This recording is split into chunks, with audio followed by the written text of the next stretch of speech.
Guys, welcome back to our channel Raju Deepu official. ఇంతకీ channel ని subscribe చేసుకున్నారా? Subscribe చేసుకోకపోతే ఇప్పుడే వెళ్ళి సబ్స్క్రైబ్ చేసుకోండి. ఈ రోజు ఎపిసోడ్ ఏమైంది చూసారు కదా. పాపం తేజ 3 days నుంచి ఏడుస్తున్నారు. అసలు వాళ్ళ అమ్మ వస్తుందా రాదా, వస్తుందా రాదా అంటే వస్తుంది అనే కాన్ఫిడెంట్ ఉంది. ఎందుకు అంటే బిగ్ బాస్ అంటే అసలు మళ్ళీ అయిపోయిన రోజు తిరిగి రాదు. సో వస్తుంది వస్తుంది అని ఉండే, కాకపోతే పనిష్మెంట్ తేజని అంతగా ఏడిపిస్తున్నాడు బిగ్ బాస్. శాడిస్టోడు అసలు ఏంటిగా బాబు, ఇంతకి పంపిస్తాడా పంపించడా అని ఒక కన్ఫ్యూజ్ లో ఉండే. కానీ 100కి 100% హౌస్ మేట్స్ అండ్ మనము చాలా మంది కోరుకున్నారు తేజ వాళ్ళ మదర్ రావాలని. అండ్ ఇక్కడ ట్విస్ట్ ఏంటి అంటే ప్రేరణ వాళ్ళ హస్బెండ్ ని కూడా పంపించకుండా కటౌట్ ని పంపించాడు కదా. కటౌట్ ని పెట్టుకున్నాడు, మళ్ళీ దాన్ని కూడా స్టోర్ రూమ్ లో పెట్టేయండి అన్నాడు. అసలు ఎంత కన్ఫ్యూజ్ చేసేసింది ఈ ఫ్యామిలీ వీక్ ని మొత్తం. ఆగమాగం జగన్ నాగం చేసేసింది అనిపించింది నాకు.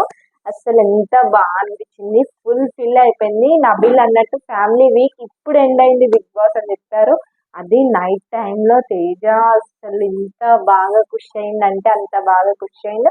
ఇంకా ప్రేరణ వాళ్ళ హస్బెండ్ వచ్చినప్పుడు అయితే ఒక్క లెవెల్ కి తీసుకెళ్ళిపోయింది అనమాట బిగ్ బాస్. నార్మల్ గా ఫ్యామిలీ వీక్ అంటే ఎంటర్ అవ్వడం వరకే ఉంటది, కానీ ప్రేరణ వాళ్ళ హస్బెండ్ కి అసలు ఆ కట్అవుట్ ఇచ్చినా కూడా ఎంట్రీ ఇచ్చింది అనమాట. ఒక వేరే లెవెల్కి వెళ్ళిపోయింది. తేజ వాళ్ళ మదర్ అయితే చాలా అంటే చాలా బాగా మాట్లాడి చాలా బాగా పలకరించి ఒక రేంజ్ కి తీసుకెళ్ళిపోయాడు. సో ఇదంతా పక్కన పెట్టేస్తే ఈ వీక్ లో నామినేషన్స్ లో చాలా స్ట్రిక్ట్ గా ఓటింగ్ రిజల్ట్స్ పైకి వెళ్తున్నాయి కిందికి వస్తున్నాయి, పైకి వెళ్తున్నాయి కిందికి వస్తున్నాయి అనిపించింది. పర్సనల్ గా ఏమనిపిస్తుంది అంటే విష్ణుప్రియ ఎలిమినేట్ అవుతుంది అనిపిస్తుంది. ఒకవేళ మీరు కూడా అదే అనుకుంటే కామెంట్ చేయడం మాత్రం మర్చిపోవద్దు.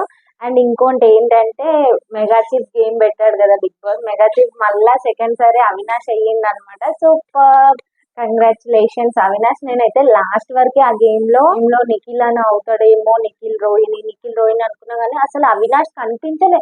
ఆటోమేటిక్ గా తీసేసి ఎంబడే పెట్టేశాడు అవినాష్. ఇంత ఈజీగా మెగా చీఫ్ అయిపోతాడని అయితే నేను ఎక్స్పెక్ట్ చేయలే. మెగా చీఫ్ గేమ్ ఈజీగా పెట్టి కంప్లీట్ చేసినప్పుడు. అండ్ ఇంకా అంటే మనకి ప్రేరణ వాళ్ళ హస్బెండ్ వచ్చింది, ఆ మూమెంట్, ఆ డెకరేషన్స్ అన్ని చాలా బాగుంది. అసలు ఇట్లా ఎదురు చూపులు బిగ్ బాస్ ఒక ఫ్యామిలీ వీక్ ని చేంజ్ చేసేసాడు అనిపించింది. చాలా నచ్చింది నాకు. తేజ ఏడ్చినందుకు నాకే ఏడుపు వచ్చింది 3 days. కానీ ఇప్పుడు తేజ వాళ్ళ మదర్ రాగానే ఎంత బాగా అనిపించింది అంటే అంత బాగా అనిపించింది. ఇంకా నా ఛానల్ ని సబ్స్క్రైబ్ చేసుకుని వాళ్ళు ఉంటే ఇప్పుడే వెళ్ళి సబ్స్క్రైబ్ చేసుకోండి. అండ్ ఈ వారం ఎలిమినేట్ అవ్వబోతుంది విష్ణుప్రియ అని నేను అనుకుంటున్నా ఇప్పటి వరకు అయితే. ఇంకా రేపు మాట్లాడుకుందాం ఎలిమినేట్ ఎవరు అవుతారు, ఏం రీజన్స్ ఏంటి అనేది అయితే కంపల్సరిగా మాట్లాడుకుందాం. ఇంకా అంతే గైస్, నా వీడియోని లైక్ చేయండి, షేర్ చేయండి, కామెంట్ కూడా చేయండి. Bye bye, thank you.